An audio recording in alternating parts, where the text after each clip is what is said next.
Trying to reconnect. Don't know what's going on. Funny internet.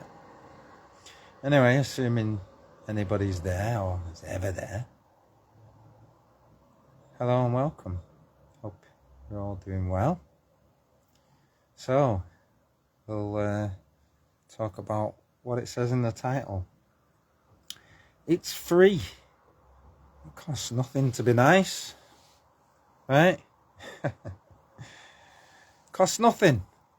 I mean, at least that's how I'm looking at it. Maybe you'll agree when we look at what I'm specifically meaning, you know. It depends some people's idea of what nice is, you know. I know we live in a very competitive, uber competitive time, and no one's got time for anything anymore. No one's got time for one another anymore. You try and engage with conversations with people. They don't want to talk about anything. Too busy. Everyone's busy. Rush. Trying to get somewhere, you know. Although I'm pretty sure it's the same destination for most of us, you know, which is just that stability, that time to relax and say, I've done enough. Is there such a thing as you've ever done enough? Can you possibly say to yourself, I've done enough? Maybe you have, in which case, well done. Some of us are still trying to get there. Trying to better ourselves. That's a good thing to do, isn't it? Or is it? You know, maybe it's like being nice. Maybe there's a hidden cost. Or maybe we're just so suspicious of the fact that just how the world is these days, that to even do anything, to even interact, oh well, that's seen as a waste of people's time. Maybe I'm not real. Maybe this is all fake. This whole room is just fake, and I'm not really here. And this camera that I'm talking into is not really here, and neither are you. You're not really here. Maybe all of this is just a simulation in a computer somewhere, and it doesn't matter. You know, like some of these top scientists have told us that, you know, the chances of us being in the real universe, if there are these infinite other universes that are just created, you know, on a computer somewhere, then there's a multiverse of universes where we all exist and we all think we exist and we all think that everything we're doing really matters and really has consequences, you know, like cause and effect. Like there's a cause of something happening and there's an effect of that thing that's happening. It's almost like, yeah, well, we know that and we live in that universe, don't we? Except maybe some people think that we've stopped living in that universe now and we live in a totally artificial universe where nothing we do or say really matters anymore. And, you know, you're going to sit there, you know, talk to people who don't really exist and imagine that they do exist, you know. It's almost like we're all living in hell, isn't it? Because you'd never be able to determine what the true state of reality is if there's no interaction, there's no feedback. So that comes back to what I was saying about it's free to be nice, to say hi, how are you? You okay? You know, how's your day been? That type of thing. And people expect it all the time, you know. And then a lot of the time people say, oh, everything's fine. Like they do. Like, that's a good response. That's a welcoming and a response that people are happy to receive. Oh, you're doing well. Well, no problems. I don't have to solve anything. I don't have to do anything for this person. So hooray, happy days, you know. But I've noticed that sometimes when you give the other response, you say, actually, there's been a problem today and I've done this, or someone said that or the other, or whatever it may be. And you find that the response changes, the behavior changes. and it's no longer a welcoming response. It's different now. And depending on who you're talking to, you might get some empathy. You might get someone saying, "Oh, that's terrible. I'm so sorry to hear that. I hope things get better." You know, because that was something that used to be quite common back in the day. Back at the height of rat utopia, which seems to be around the 1980s. You know, if you were fortunate enough to be born in that booming economic time of false prosperity, you know, in order to maintain such a booming population and not have to turn around and say no to basically everybody and say, "No, there's no more growth. We've reached the peak of our civilization. We can only maintain it at a certain level." No, growth of humans, infinite growth of humans, meant that we had to keep growing infinitely in all directions, in every which way. And what does that do to something that really is only barely surviving by a thread anyway? The thread had to be thickened and enhanced with selling off a lot of things that were costly to maintain, yet essential if you're going to have a thriving infrastructure like it was in that time. So in that booming time, if you were one of the lucky ones, you actually got to experience probably the best of this 100-year cycle is ever going to get. And now we're on the decline, obviously. And what has always been shown to be true is that when you give people this information, they react badly.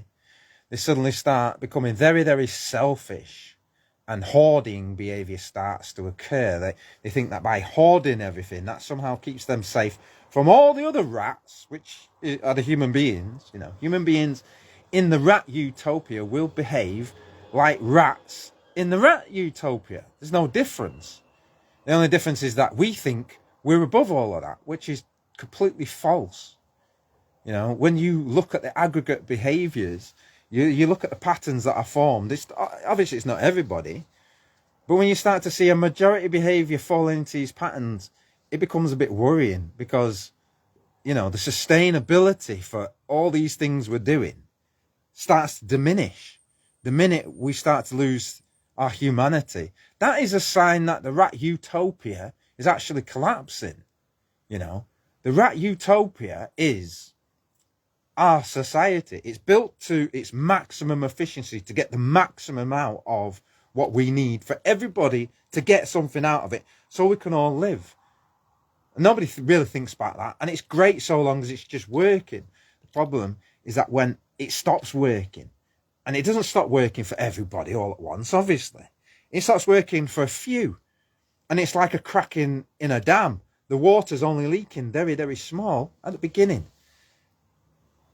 And the problem is that people ignore it because it's only a very, very small crack and it's only a very tiny amount of water. It's an acceptable loss, they'll say. But then over time, because they're ignoring that crack, they're not addressing it. They're not saying, "Hey, should we solve this problem, this tiny crack?" The crack widens under the stress, you know, because this is just simply the channel where it originates. It's like the original domino, which I said in the last video. Once that first domino falls, it's inevitable the domino that's in front of it also falls, followed by the next one, followed by the next one, and so on and so on. It's just inevitable. Everybody knows this. And so long as it seems to be only happening to one domino, nobody seems to care about that much. Who cares about one domino when there's billions of dominoes in this setup, in this worldwide thing that we all have, and it has to keep running. Otherwise, there are problems, immediate problems even. They're so closely linked between if something is not done in the world, and the problem and the effect on all of us almost happens immediately. Not necessarily because we've run out of the thing, but because people know we're going to run out of the thing. So they put up the prices. So they make it harder for us to get. And it becomes more scarce. And scarcity, as you know, is not good for us. It's not good for anybody. If anybody's ever watched any science fiction, the good science fiction, when it was well made and stories were well thought out. Again, a lot of that was done in the 1980s when there was prosperity, and therefore people had a great hope and a great vision of what the future could be. They thought, oh, great, things are going so well. Imagine if this prosperity just continued long into the future. Wow. Wow. If people just thought about why things are so different now and the kind of cynical writing that's been going on, which is why a lot of people's favourite dramas, favourite intellectual properties these days look unrecognisable to the original source material, because the attitudes of people has definitely changed. It's measurable. You can say, yeah, the people born then do not in any way resemble the people that are around now of similar age and similar job types. Their thinking has changed, and it's changed because of social and economic factors. See, in this rat utopia, where you've gone past its peak and now it's on its decline. Why? Well, many things. If people keep having more and more babies, it's like in the rat utopia, if the babies keep just breeding and breeding, eventually that becomes a problem, because even space, it's not just food. Imagine they've got infinite food. Food's not a problem. But how do you distribute that food when all the rats are fighting to get to the food? There's only so many ways you can introduce food into that society. There's only so many channels, and all the channels get blocked. And then you start having greedy rats, the alpha rats as they call them, but I just call them the greedy rats. The ones that believe in it like they are indestructible, like, and anybody who's ever seen, medieval history will tell you that nobody's indestructible, right? Nobody. People should learn from history. They really should, because when you learn from history, you realize when you're doing the same things, when history is repeating itself. That's why you can see the cycles of systems. You realize that a society only survives for so long, and then it needs to be reset. Everything has to go back to zero, because if it doesn't, everything, life as we know it, all life on Earth, dies. People ask, why have certain animal species in the past disappeared? And a lot of them will say things like, oh, well, it became extinct because humans hunted it to extinction. And in some cases, that may be true. But in a lot of cases, these things are a natural process. And they happen because the ability for a particular environment to sustain such a large population, it just simply is mathematically impossible. It's like, why do lemmings throw themselves off a cliff? Well, they don't do it voluntarily. In the beginning, lemmings are quite happy. They don't throw themselves off cliffs. It's not like, oh, lemmings are suicidal. No, what happens is they breed and they breed and they breed, and the particular area where they like to live can only hold so many lemmings. And at a certain point, they start falling over the cliff edge because there's just too many of them. When things go so well in any species, they're breeding and more of them, You see, in the past, there used to be natural dangers, and the natural dangers were an obstacle for everything. Every living creature had to avoid the natural dangers, and they evolved traits, behaviors, skills, abilities to sense these natural dangers on different levels, whether it's with the eyes or the hearing it or the smelling it. What's that smell? That strange smell. And these help them to survive, because in the natural world, nothing is nice. There's no such thing as any fair. There's no such thing as equality. Nothing is equal. Nothing is fair. It's very unequal. It's very unfair. Only human beings decided we're going to do our best to try and civilize and somehow make our society be elevated beyond the natural world into a world where if we artificially hold it at a certain level, it becomes better than the natural world. For example, when you think about how water is sent to everybody's house by the invention of things that don't just exist in nature.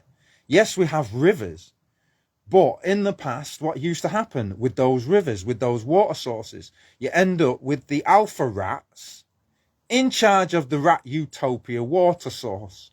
And they start now dictating who gets what and how much you owe them.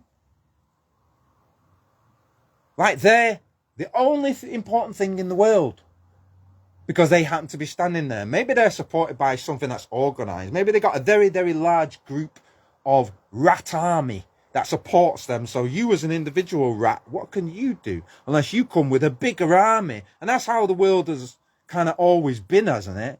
Fighting over resources and trying to be the boss, the king rat of the rat utopia. And it's only for so long anyway. And then like all these kingdoms that rise, they fall again, don't they? The Roman Empire, why is that not still here? Because it fell. Why? Why? It was great, wasn't it? No one could best it. No one could beat it. Why did the Roman Empire fall? Were they stupid? You know, was it because, you know, they just couldn't keep up? You know? Or was it because of these undeniable, inevitable flaws built into the natural world? Because it's a finite world. It's finite. It's not infinite. We can't just keep finding new land, new resources, new food, new everything, new space to go and live, to spread and spread and spread. Now, because we were brought up with these belief systems based on the ideas of the king that came into power and created these rat society systems and belief systems, so you can think differently from the natural rat. You can think in terms of the rat race.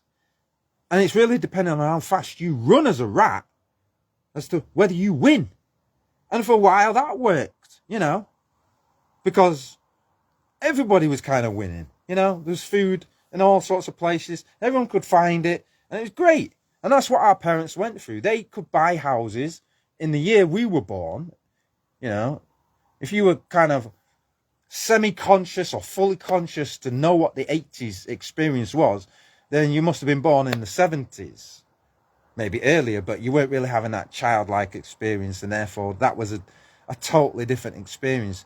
Adults in the 1980s were still busy working, and you know, it was a great time to be working because they prospered greatly, you know, but also things were a lot cheaper.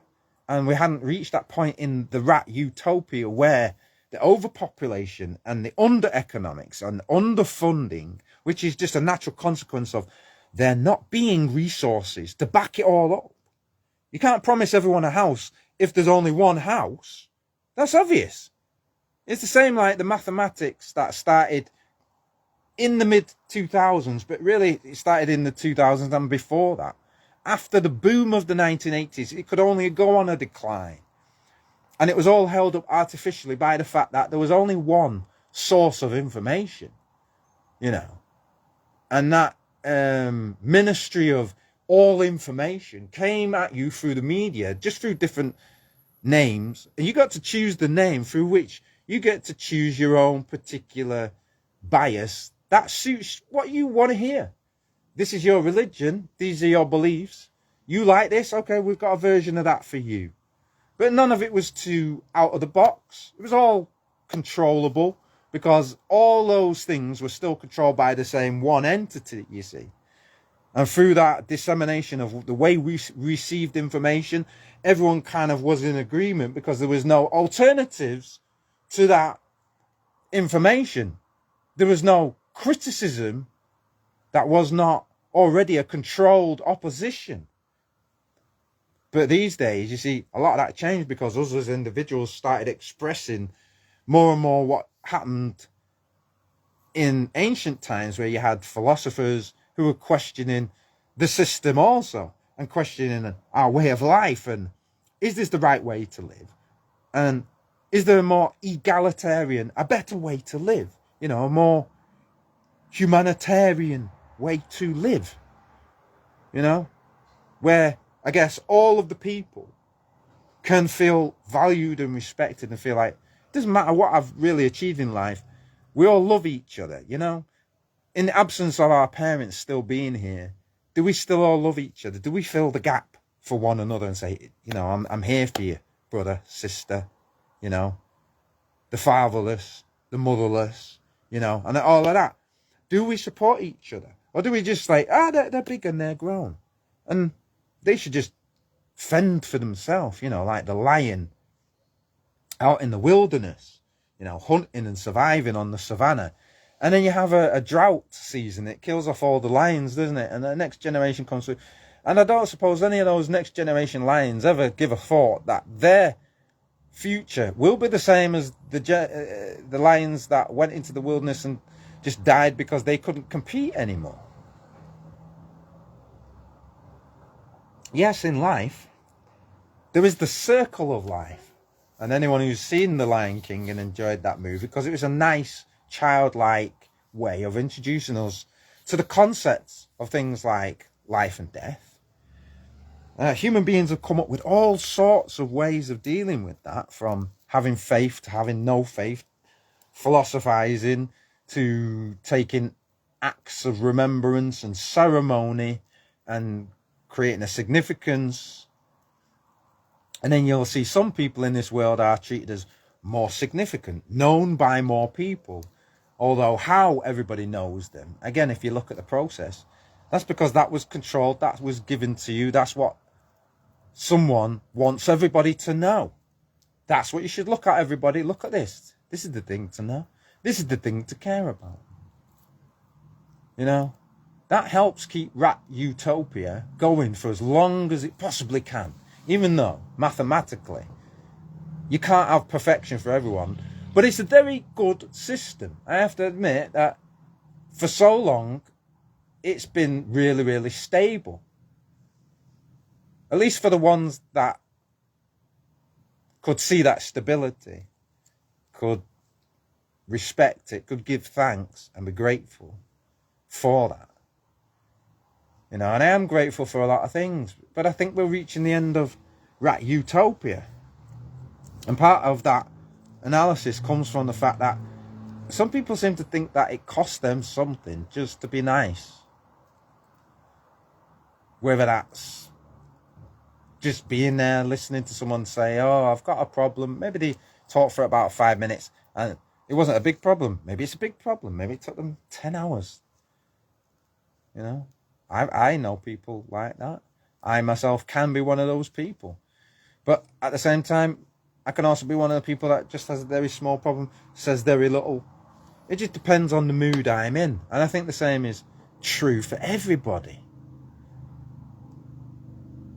I think the problem comes is when people don't empathise with that. Maybe they've not had enough experience or related to their own experience yet. Maybe they're still in that childlike state, which, let's face it, the system does its best to keep you in your childlike state. The longer they can stop you from maturing and taking responsibility, and with that responsibility comes the necessity to grow beyond what you start with. In the beginning, your needs as a single person are not as much as the needs of a person who has a family now and is responsible for others. Suddenly your responsibility is grown, and therefore the need to get more resources to feed those others and so on and so forth, clothe those others, suddenly that has increased from what you were as a single person. I think people who've been through that experience can say, yeah, you're right, these are simple things. You're not saying anything I don't know. Yeah, but the problem is that people are acting like they don't know that, or that's just inconvenient for them to know that because, and it comes back to the limited access to resources in the collapsing rat utopia. It's gone past peak performance. It's into decline.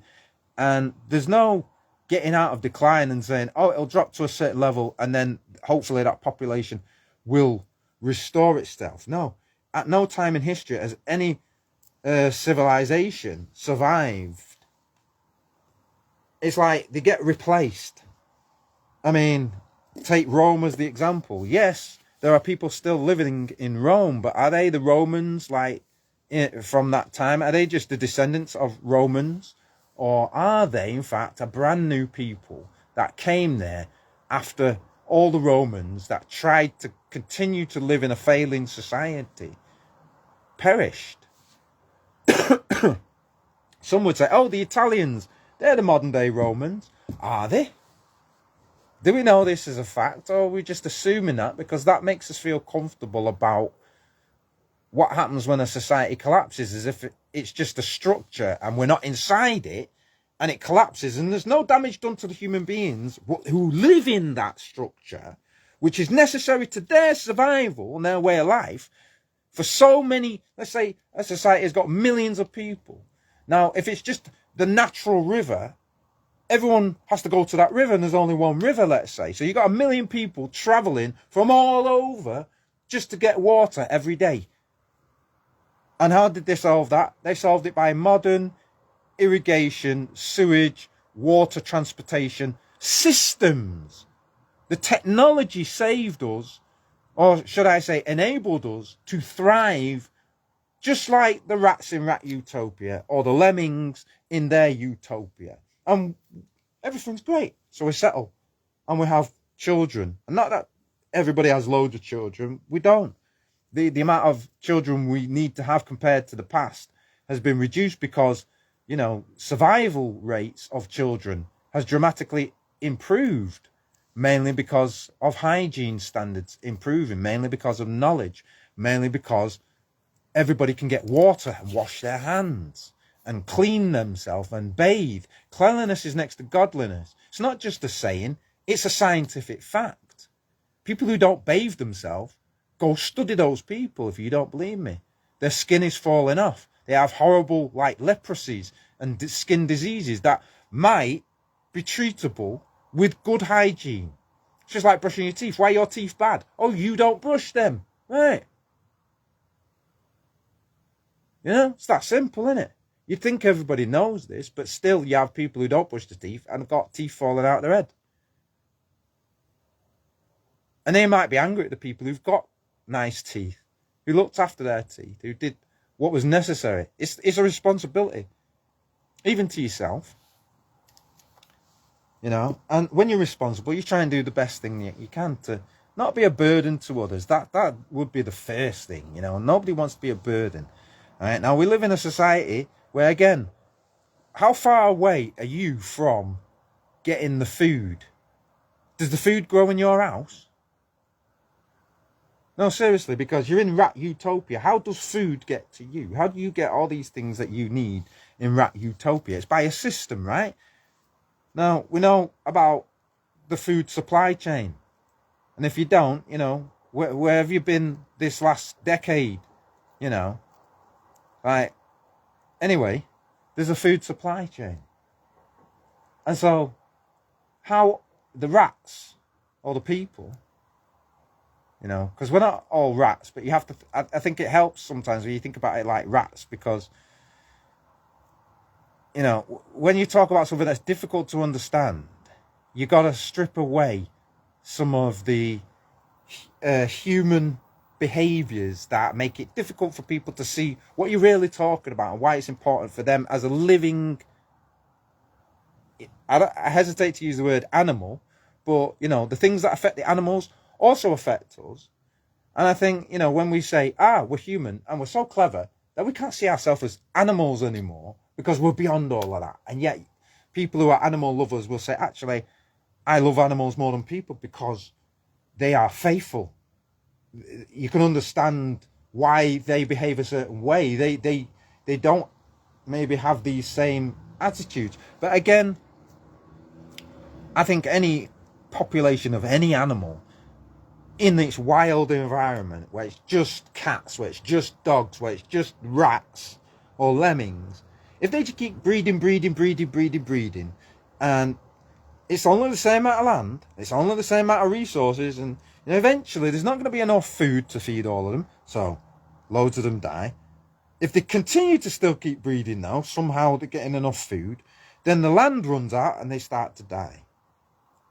You know, but with human beings, it's a little bit different, you see, because we're so scattered on this earth. We live in places where we ought not able to be living there. It's like living in outer space. If you don't take the oxygen with you, you just can't breathe, and you will not be able to live there. So you have to take everything you need and put it there. And there's certain places on this earth where everything has to be sent there constantly, all the time. And if it ever stops, oh, that's a problem. And you'll see the problems affect you.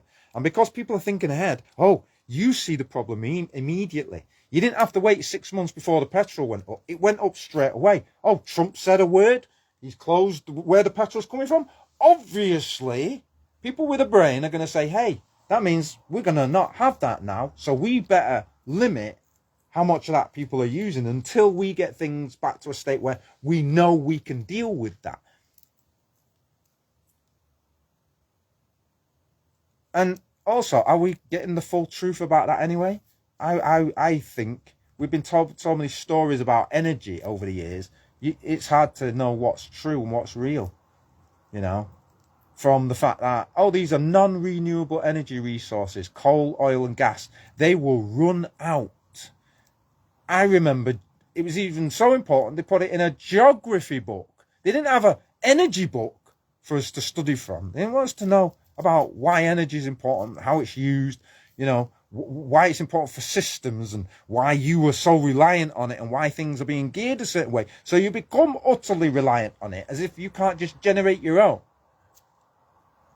And there's always been these technologies where they keep having breakthroughs. You know, these technologies are not new. It's just that now they decided, yeah, we're going to use these things now. You know? At the time, it was convenient for people to make billions off oil. And we weren't those people making billions of oil. So, obviously, you know, we got some benefits out of it, all of us individually, and I guess the world moved forward. But now it's stagnation. And there was stagnation before. And it's not because of what's happening recently. It's the slow decline of the rat utopia. The fact that there are still limits to what we can do because of a finite planet. We can't just fly to the moon, you know, pick up a load of petrol and say, hey, everybody, you know, we've got infinite supply again. In fact, you know, just bathe yourself in petrol. It's so abundant, you know. It's like, no. A lot of the time, people are looking at all these planets and saying, oh, what if we went to Titan and its methane reserves? Then we'll be rich. So it's worth going to Titan because then we can send the oil back to Earth, the gas, whatever, and use it to power the needs of all the human beings. And hooray, energy will be cheap. The cheaper they can make it, the more we can do things and make things and go places and fly. That's what it takes, isn't it? Most of us don't see that side of the world. They just go, do their job. I got paid. I buy some things. That's enough.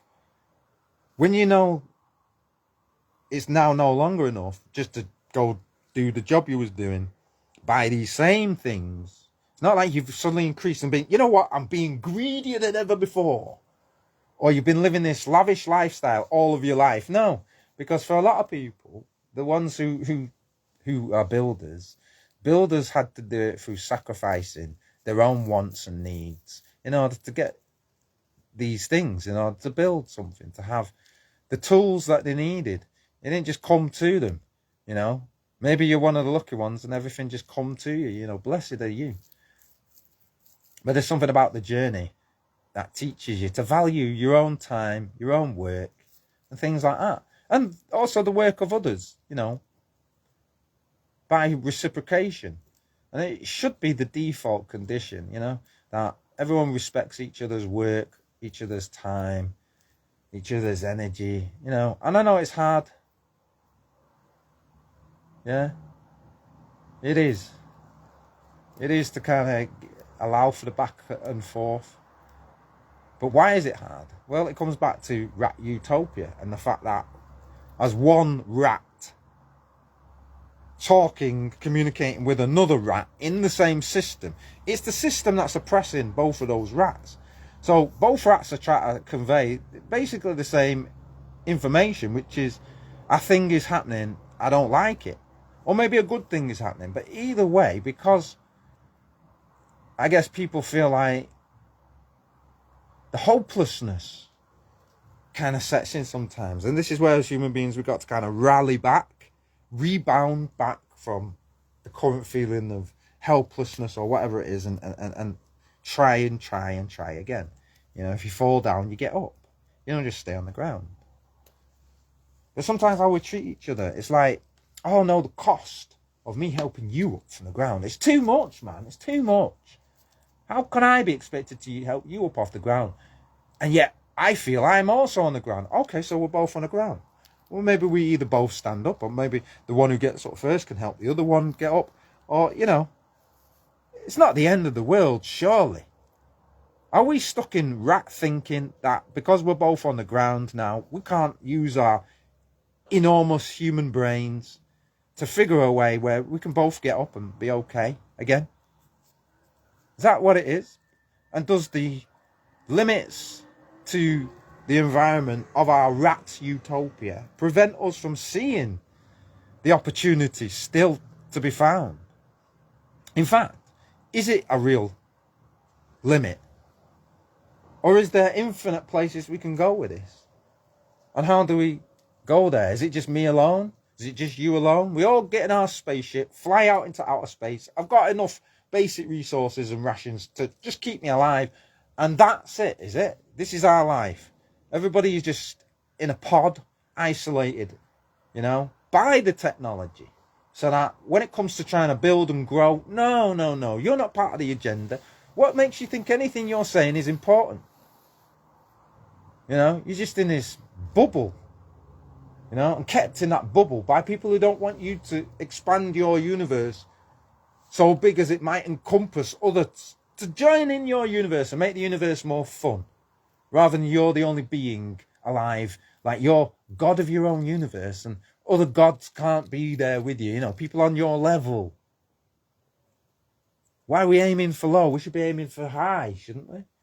You can do better than that, can't we? Maybe not today, you're tired, okay, I get it, but if we keep training and we do it every day, maybe we can get there. And support each other like that. You know, friendly and helpful and caring. Oh, you want me to do something? It doesn't cost me anything. Oh, you said to like your post and it'll help you.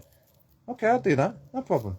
Some people will just do it by default. Others, you have to kind of say to them, hey, could you like my post? Could you share my post? I don't know why it's not built in. And then with others, you could say, hi, you know, hope you're well. I'm just asking for a favour. Do you mind sharing this? Or do you mind telling me what you think of this? Or do you mind anything? Any kind of interaction. It might not even be about anything to do with that. It might just be saying, hi, what's happening? You know, how are you doing today? Or I noticed you was a bit upset on your post about something that's happened to you. I don't want to know necessarily, but just give them some moral support. We called it moral support as if it had to do with being a moral person if you did give support to others. And these days it's almost like there's a cost to having your own morals or daring to show that I'm going to show some love and respect and care to this person. Almost as if by them doing that, somehow they're not winning. Oh no, I can't give you any love. This is a dog-eat-dog world, don't you know that? What kind of being are you? Where did you come from? If you believe in love and fairness and honesty and sharing and family values and people coming together in a community, how dare you think like that? I'm going to ignore you. Who the hell do you think you are? How dare you expect any kind of response from me? Wow. And that's like this now in 2026. What's it going to be like for my children, your children growing up, when so many people are like that? If they are in fact people, maybe we've just got a load of artificial AI people all pretending to be people. Maybe everyone's abandoned the internet and there's very few of us left, and the ones that are on the internet, they're just programmed to be ignorant like that. You know, just some ignorant avatar or some lurker. You know, how many people are just lurkers, just lurking about? It's like, well, why are you here? You know, this great experience And I say that people should do everything that I do or do everything that I say. I respect people for doing their own thing, you know, and the freedom to choose by association. But at a certain point, people choose to associate with you and say, yeah, I'll take your friend request, or they'll send me a request and I'll accept them. There's nothing too demanding, though, about saying to people, hey, you know, what do you think of this? And kind of expecting a response where people just look at it, you're like, you are a piece of shit. How dare you? How very dare you break my concentration from my day to make me look at a message that you, in all fairness, just was trying to be nice. And I'm simply not going to respond to that. Well, again, people can do that. But what's that saying about the adult condition these days? Are we in a rat utopia that's sinking? Because it doesn't feel like the 1980s. It doesn't feel like the 1990s. It doesn't even feel like the early 2000s or 2010s. It feels like each decade, the technology and the things we can do has got better and better and better, to the point it's so easy now to do certain things. So easy to do that. But now the value of all those things, no one cares about it. Oh, you've made a movie. Who cares? I've made 10 just now. Who cares? Who cares about your movie? And vice versa. We're reaching a point where nothing anybody creates matters, only to themselves. Which, fair enough. Maybe that's the world we're in now. But I think we're going to have to find a new way to navigate our usefulness, our feeling of redundancy. Because it's like, how many humans do you need to run a system anyway? How many are useful to that system and how many are just useless? Just, we don't need you. We've got 50 billion of them. Why do we need another you?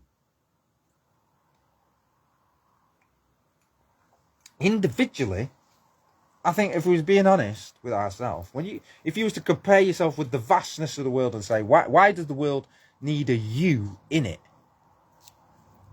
I don't think you could really come up with much of an answer, except maybe the meaning you have to yourself, maybe the meaning that some people that know you value you, but beyond that, there's not much of the human race that likes each other. And how is that like a universal greeting? Like, hi, we're the human race and we all hate each other. And we don't want to support each other because we're in competition, right? We've got to win at all costs. At all costs. And the cost is we stop being human for a bit. We devolve, become animalistic and brutal.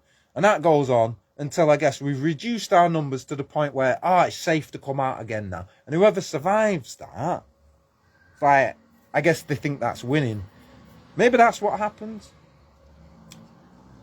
And again, go back to the Romans. Why aren't there any ancient Romans still here with us, claiming direct descendancy to all the Romans that ever were?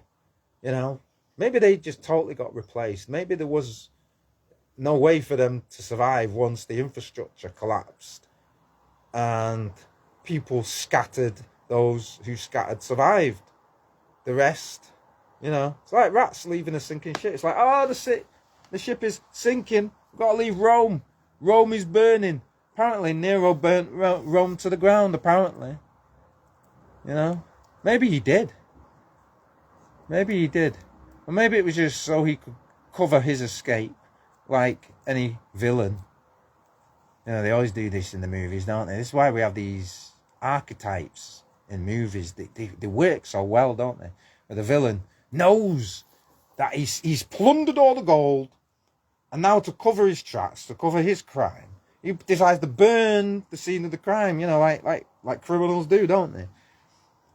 And then they say, it was the people, it was this, it was that. And now we'll just forget about that. Forget about the gold. New society. Everything's great again. Reset. New people. You're new people now. You're whatever you want to be. Pick and choose. You're no longer lemmings. You're no longer rat race people in rat utopia. Decide what you want to be. And we'll imagine we're unicorns for a bit until reality comes back. And then you start to have to use these other abilities that you've got as a human being. Start to say, wait a minute.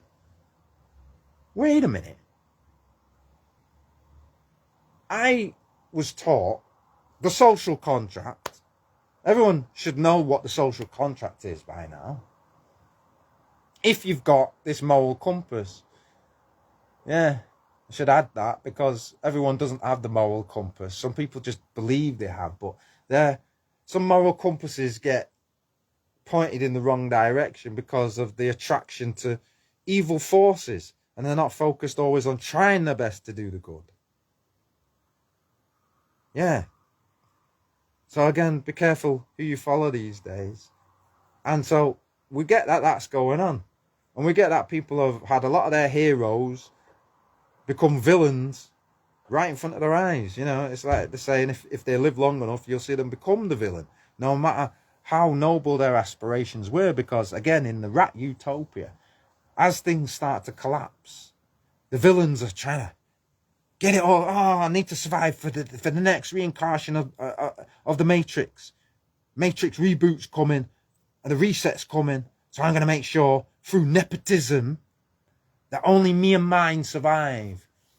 And so the camouflage to be able to build all of that, because that never would be accepted by a noble society, is to suddenly make greed cool and the thing you should do. And they just renamed it, called competition. It's healthy competition. Rather than saying it's healthy greed. Get more. Be greedy. This is more than you need. More than you will ever use in your life, but have it all. Now again, we live on the finite planet, finite resources. You've got these hoarding rats in the sinking rat ship, rat utopia. And all they do is steal from other rats and hoard it and hide it and hide it and hide it. And they've got so much grain, these rats in the rat utopia. It makes you think, why have these rats been allowed to get so much grain at the expense? All the other rats can't even find one bit of grain for themselves. Surely all of these rats are going to look at that big pile of grain. It's like you're gathering it for all the rats to come and say, this is where we get the grain from now. This is where money comes from. This is where opportunity comes from. It's you now, buddy. You wanted to be the big guy. Congratulations. You're the big guy. Yeah. Maybe they're thinking they'll do a Nero and burn it all down and run away with it all and say, I've got it all on paper. I've got it all on a memory stick and you can't have it. I successfully stole all cryptocurrency, got people to believe in it, and all that real money I turned into fake money and gave them nothing back that they can never go anywhere with that. It was just imaginary from the beginning. I sold them the idea that you could survive rat utopia by creating your own money, by creating your own government, by creating your own laws above the laws above the laws. Now that sounds really good to a lot of people because it allows them in their ignorance to say they are right all the time. To never question themselves, never doubt themselves, never question their religion, you know. But at a certain point, you start to realise that people are in a cult and that somehow society creates the conditions that are favourable to certain types of beliefs. And maybe those beliefs work for a time, but if they're so eternal, they'll work forever and ever and ever. And, you know, just like there's nothing new under the sun. There's no new natural phenomenon. There's just new understanding of what was that phenomenon. There's nothing new under the sun. And I think we've gathered enough intelligence to know that if we make the conditions right, rat utopia is great at its peak. How do you maintain that peak? How do you not go past the peak point of a civilization into the decline? I think they've been trying to figure that one out since the beginning. And all these things, these knowledges, some knowledge serves us well and some knowledge just keeps us in a condition of hope or hopelessness, but still it's so that you don't go crazy in the rat utopia, realizing that there is nothing beyond this. This is just, like the Wizard of Oz. Behind that, just an old man. Your idea of what was beyond this? No, there's no magic. It's just basic, simple, mathematical, logical things. Why the world works this way. And if you don't have that basic understanding, you won't realize that we are all, on every country, going through the same problem. And what is that problem? The global supply chain has its limits. If we was to, for example, double population overnight, do you think we've got the infrastructure to feed everybody at the current rate you're used to eating and doing things? Or do you think that your ability to do those things would literally be halved overnight because there's now double the people on the planet, which all have to get something? If we're going to just be fair and love everybody like we claim we do, obviously you'd be getting half, wouldn't you? If we ever reached a point where on the planet, say in 1 year, there was enough human beings that literally everybody who had a child doubled the population, you would start to see real problems in that society holding itself together, giving everybody an opportunity. School placements, when, half of the children wouldn't have a placement, would they? Because there just wouldn't be a building or a teacher or any of the facilities needed to make that happen. You see, we have a government, really, its main focus should be to prepare for populations to grow and to plan so that we have enough of everything that we need, whether it's NHS, schools, and other facilities, construction, all the jobs that people want and need, ability to earn money, all these things, that's systems. And if these systems fall apart, why are they falling apart? Is it because we are stupid? In the past, we knew math. All of a sudden, it's like some virus took away our ability to know math. Obviously, that didn't happen. We know math. And we also know what a lie is. And when someone tells you something that contradicts old information, you start to doubt whether they're telling you the truth. In the past, we was told it goes like this. Now you're telling me it doesn't go like that. It goes completely opposite. Oh, if you wait long enough, your time will come where you get to the front of the queue so you can now get your dinner. Remember that? But now it's like people are just pushing in front of you and say, wait a minute, how is that fair? You told me we're not allowed to push in. They say, but it's different now. Why is it different? Because it just is. Because they're allowed to push in. Well, who's saying that? I am. Well, I don't agree with that. Who else is saying that? Who else is saying that everyone else gets to push in and that we don't have this system where the person who's at the front of the queue should really be the next person being served rather than just letting people push in? What's that about? It's like rat utopia, alpha rats with their typical, the system's collapsing, so what we need is a big bully to control all the resources and then tell you what you're going to get. Yeah? We'll call it carbon tax, or we'll call it the sky is falling, or we'll call it our religion, or we'll call it something that people will just believe and it sounds good, and it allows us to just do these things. I thought the internet was an abundant supply. You can't run out of internet, really. I mean, technically, yes, you can run out of computing power, but it seems that the internet's infinite for all of us. We can keep posting and recording, and, within our basic needs. So it shouldn't really be a problem for us to want to try and expand the things we're doing. For those that want to grow, for those that try to build a business, everybody else, I guess, they just want something to entertain them so they don't have to think about anything real. I think the majority of people who create, they are the real thinkers. They sit and they think about a real problem, something that needs to be solved, and then they'll try and figure out how they're going to do that, and then they go and do it. And sometimes they need help, and sometimes they can do it by themselves. And if it's a good idea, everyone will say, hey, this is a good idea, and it doesn't need to really be sold or pushed, because a good idea sells itself, right? Except it's almost like, because of this technology now, you try and put your idea out there and someone really likes your idea, but you know what? They don't think you should be the one allowed to benefit from your own idea. So if they've got the power to somehow stop you doing anything with your idea, then all of a sudden now your idea has no value. It's like, oh, you've made a new style of shoe, and this shoe is really good, but I'm gonna suppress your idea. I'm gonna make sure nobody sees your new shoes that you've made that, I don't know, maybe it makes you live 10 times longer or something, some special shoe. And so they do that with the intention of crushing your idea so that you don't get the support, so that they can then steal the idea.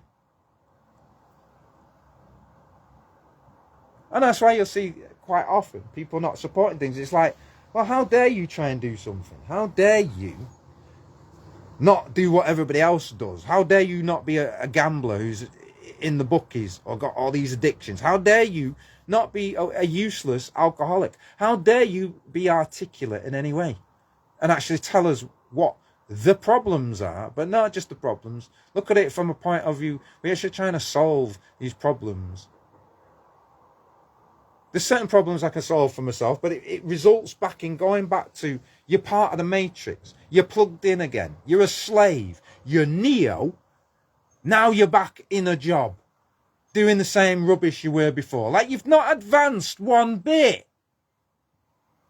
The point of systems is to end so that a new system can begin. Everyone's so holding on to this system. Even the Bible tells you there's going to be a new heaven and a new earth. That's a new system. Not literally new heaven, new earth. Because if new heaven, new earth, guess what? You died. If the oxygen disappeared, like, oh, there's a new heaven, so we'll just replace it with some toxic gas that humans can't breathe. You think you can breathe? So obviously, if it's about that, what point is that? I don't think it's about that. I think it's about the perception. The new system is about doing things in a new way.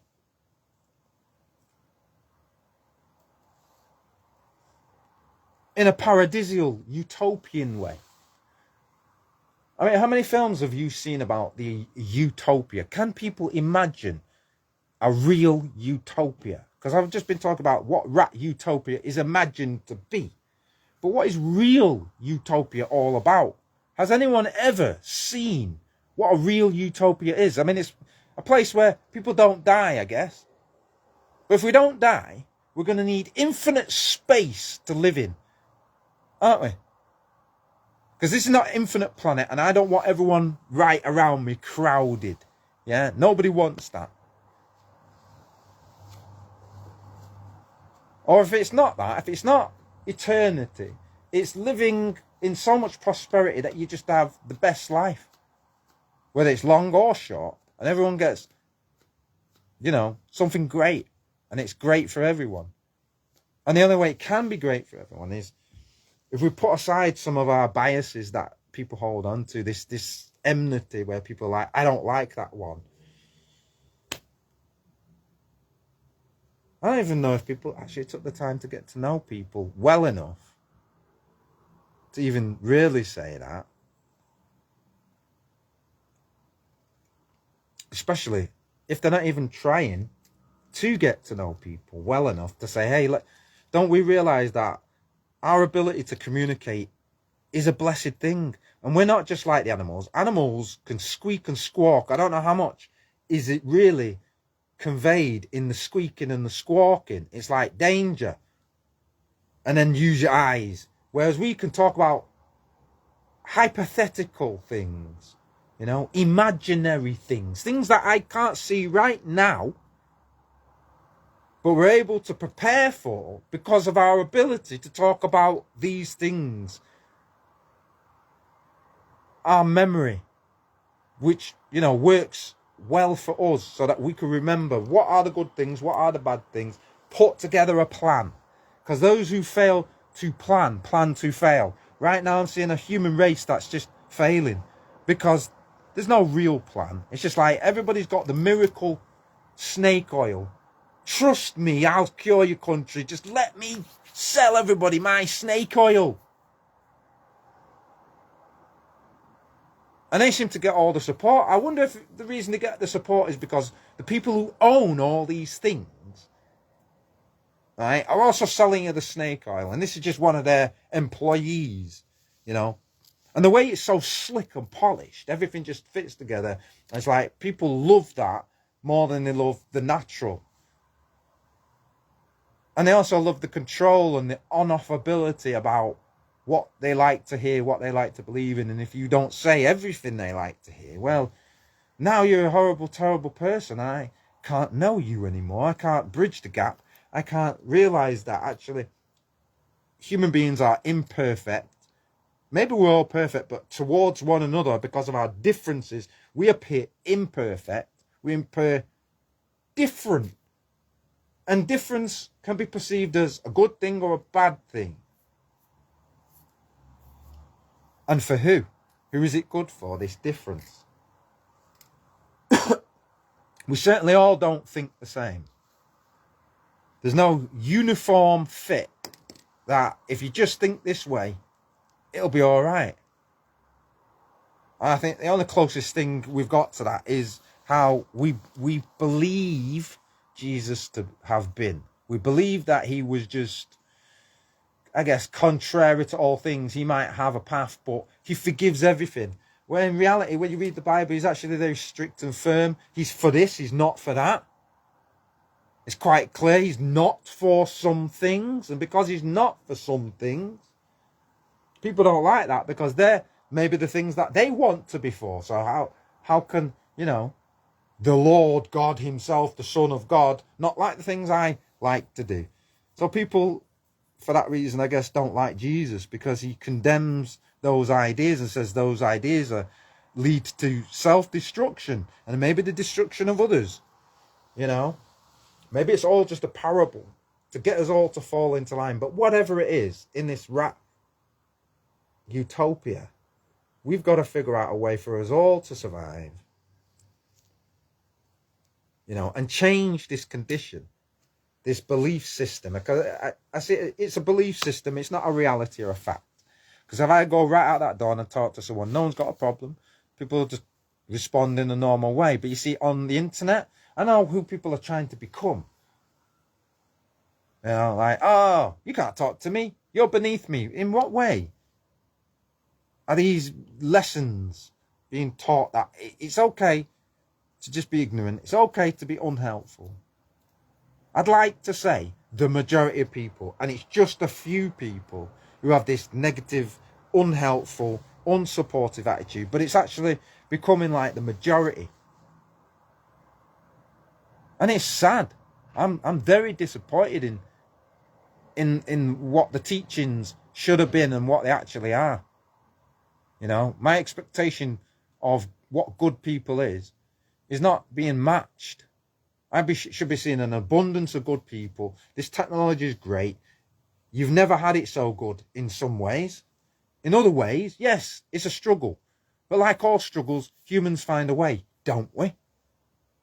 Either we do or we don't. Unless, of course, actually, the idea that we can all win is the biggest lie and the inevitability of the collapse of the entire rat utopia is something that has always happened. And the elites know this.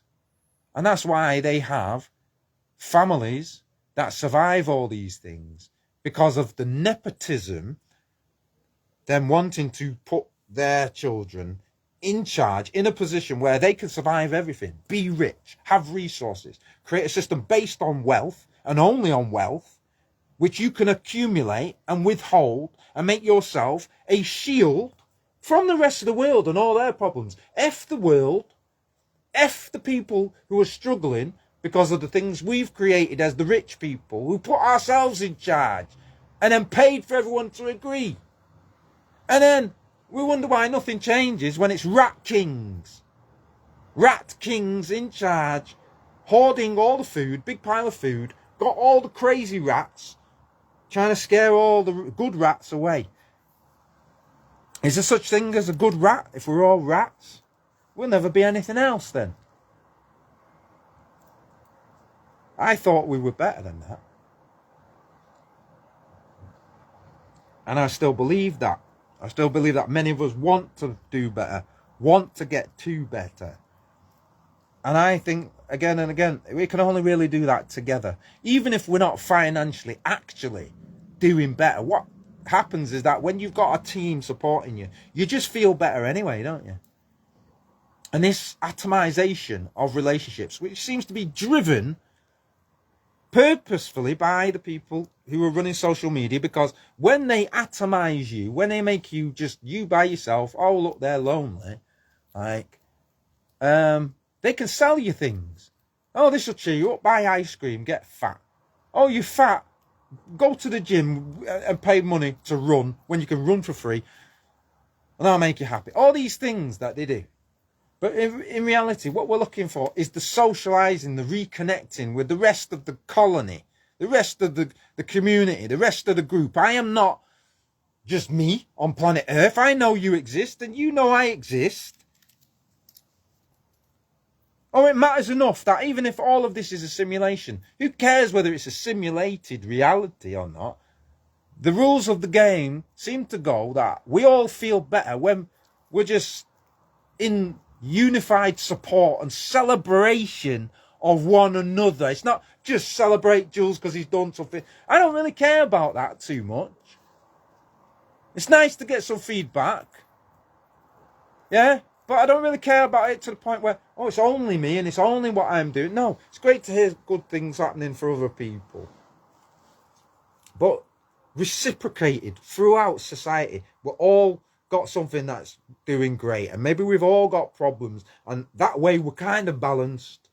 But your problems aren't my problems aren't your problems. Maybe we can solve them, maybe we can't solve them. Maybe just listening helps us solve each other's problems. Maybe your problem is solved by when I speak your problem, you hear your problem, and you go, oh wow, he didn't even know I had that problem, and he solved it by talking, and vice versa when you speak. You know, I've been accused by people who know me of saying a lot. Yeah. I acknowledge that. I always acknowledge that. I know who I am. I know when I'm speaking and when I'm not speaking. You know, nothing wrong with that. I have my time when I speak a lot. I have my time when I say very little. Everybody's like that. I try not to big up like I'm the only one who in the world who's doing this, even though we're trying to do these things, and the rat utopia technology is trying to make us feel like, you're doing that in vain. Why are you doing that? Nobody cares about what you're doing. Well, that's the lie, innit? That's not the humanity that I know of. That's the humanity that the king rats are trying to create, so that they can hoard all the grain and you not notice that they've hoarded all the grain. They're a billionaire. Can he not lend you a few quid? Do you think? All your mates haven't got any money. Let me go and ask Bill Gates or Elon Musk, can you lend me 50 quid? In fact, don't lend it me. Just give it me as a donation. Charity. When do they have charity for the ordinary person? You just don't exist. But they exist as far as you're concerned. You're just not important to them. And you see now every day, you're seeing the same attitude in ordinary people, because they're so pursuant to surviving this collapse of the rat utopia. They don't have any humanity left. You say, hi, how you doing? Who the fuck are you? Nah, you ain't getting a response. Fair enough. But why are you even here? You know, it's like you're an obstacle. You're just a brick or some object that behind you there's a person that might want to see this. If I'm wasting time with you, I can't get to them, you see. So kind of decide what kind of human being you want to be. Because I want to be helpful when everybody notices me. And then when nobody's looking at me, I'm not really that person. That don't wash with me. You're either that person all the time or you never were that person. And all that is just a facade so that you can kind of get on. And the people with the facades, they just want to get in and infiltrate things so that they can in and out like thieves. They're not there for the benefit of all. They're there for the benefit of themselves. And there's a lot of groups created by humanity that are just like that. You know, you could talk about the political system. Well, it's just like that, isn't it? If you get on with all the other thieves, all the other rat kings, then you're fine. But if you disagree with being how rat kings have to be, and you say, wait a minute, I thought we was trying to help these other rats. No, no, no. You're out of the political party. How dare you have different ideas? Wait a minute. Are we human beings or not? Do we come together, share our ideas, and then you prove to me, without just being dismissive, like, oh, I can't fight your idea, so you're just a hateful person. I have a name for you. You know, rather than actually, was there any validity to that idea? Are they onto something now? Are they speaking some truth? And maybe we should address that truth and then look at the other part and say, well, yeah, your truth is correct, but your conclusion to the truth, I'm questioning, because it leads to an immorality, a behavior that is unwanted. Now, we say we want good, but why are we doing everything that promotes evil? Are we welcome? Are we unwelcome to be here? Whether you were born here or just come here or whatever it is, I think I've always tried to make people feel welcome. That's me. I don't see the threat in others. How are others a threat to me? We exist. Hey, it's great that others exist, actually. I'm not like many of these people that, why is the person trying to talk to me? Trying to message me? I thought that's how things happen. Even if you don't want to look at it from a friendship point of view, look at it as even from a business point of view. All right, adverts are annoying. You just block them. But it's this, I don't want to respond. I don't want to come in. I just don't. You're just there. You be the fan of me. It's like, what is going on? You're not acting like a human being. You're acting like, I don't know, a stalker or something. It's unhealthy. And so for that reason, I reject it. I don't want people like that around me. I've never wanted the disloyal. I want people that inspire me. Yeah? Make me feel good about myself. Yeah? And so do you. Everybody wants that. So why does it feel like there's this cost to be nice? To try and say things in a nice way. And then you got so many people who are just like, eh. Now, I get it. Sometimes the way we speak can maybe put people off and, oh, I don't want to talk to that person right now. They seem to be in a mood or an attitude that is winding me up. And I guess it's because we're all kind of wound up by the exact same conditions of the environment. Nothing to do with me, nothing to do with you. We are experiencing the same oxygen. And if the oxygen is bad for me, it's bad for you. Because we're breathing it. There's no separation. If it rains on my roof, it's raining on your roof. But we're not seeing that as being the actual problem, why we're getting wet. It's like you want to blame me and saying, why are you making me wet? And I'm like, wait, what do you mean? I'm not making you wet. I'm saying I'm wet. It's raining, everybody. This is why. We're both wet because it's raining.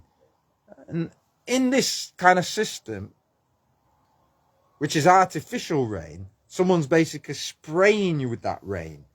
Because it doesn't have to be raining for you right now. In fact, it could be great for you right now. It could be great for everybody. Why is it only great for the billionaires?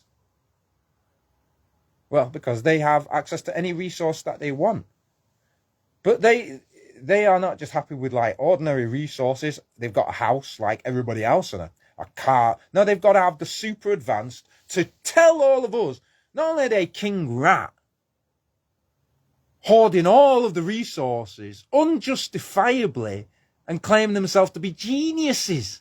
Oh, genius, did you hand build it? All of it, every single part. Is that engine hand built by you? Nothing outsourced through money. And if money can just be created anytime because you're being a genius, like, can't we all just go to the bank now, give me 10 grand, then give me 50 grand, then give me 100 grand, then give me 500,000, then give me 1 million to build things up and do things quickly in this lifetime. Where are the people that are like that anyway? Oh no, I just go to work, I get my crappy wage, and I pay things that I can barely afford, and dreaming of the bullshit in the rat utopia. Given to you a la blanc, courtesy of the king of rat utopia, who dictates what all the rats in rat utopia are allowed to say. Don't dare think of this as a rat utopia that's in the final collapse. How dare you? Think of it in terms of a never-ending, always increasing, infinitely opportunity and prosperity that doesn't fit with the model and the reality of physics of a finite planet with finite space, finite resources, and pretty soon finite human beings. Because we're not figuring out that if we're going to have so many of us on the planet, we really better get along. If we're having to live, you know, so close to each other, we better really get along. And if we can't really get along, and as you see in the cracks appearing and people saying, this isn't right, people shouldn't be hurting each other on the street, why is it happening? Oh, it must be because of what they believe. Really? Is it just what they believe? Or is it because this is a rat utopia with finite resources? And once they arrive anywhere, and it could be you realise that there is no streets paved with gold, and it's just another part of the rat utopia. And you're struggling, but it's a different struggle now. It's a new struggle with a language and a barriers to you that are not there for the people that were there originally, because they speak the language and they've already settled and they have these opportunities. And then people come and say, I wanted just an opportunity. It wasn't about hating on anyone, but for some reason I am hated because I am here. They didn't want any more lemmings on this cliff because other lemmings are falling off now because I've arrived. At least that's the idea. That's what they're telling everybody. Yeah, you can't survive. If more lemmings come here. Oh, no. Can't do it. Why are they building all these new buildings then? Who are these new buildings for? These new flats? Who are they for then? Is no one going to live there? Is that just for the people? Have we got so much homeless that we need to just build buildings and then we'll never have homeless and you won't see it for a bit? How come there's homeless then? You see, nothing makes sense in rat utopia till you realise it's the system that's collapsing. It's the system that's unsustainable. Just like Rome, it gets to the peak. And so what you then have at the end is the elites who are in charge versus new elites, people trained to do the same job, and there's only one position. So they've got to fight the elites, the counter elites versus the elites. And both of them have got money, so they'll pay for brainwashing so you can pick a side. Which elite do you want to be your rat king, everybody? Do you want the elite rat king you've always known? Or do you want this new, we hope he's going to be better than the current rat king? Make your choice, everybody. Like you can't just make yourself rat king. What's wrong with that? Why don't we all be rat kings? Why don't we all just have a little bit like rats do in nature? When they live far enough apart and other rats don't know where they are, they can store their little, what they need, and they're all right. But when we're so close that there's like 50 billion rats and they're just always following you, well, obviously, nothing you create is going to last more than 5 seconds. This is why we have to constantly create. You know, have you not noticed how the internet is just this, infinite place, constantly creating? Why are we doing this? Creating content for what purpose? Just to be entertained because we can't bear our own thoughts? Because our own thoughts would drive us mad? If we had nothing to do, no books, no entertainment, beyond the work you do, what would you fill your time with? You would go insane. You would start doing things that society does not say is good. It's not good for you to do those things. But because you're bored, you would do those things. So they had to create all the bread and circuses just to keep you from destroying what we have. Anyway, I'm going to wrap up with that. Some food for thought, yeah? Because I really think people need to improve their attitude and start being more supportive. Okay? Anyway, blessings. Have a good Friday.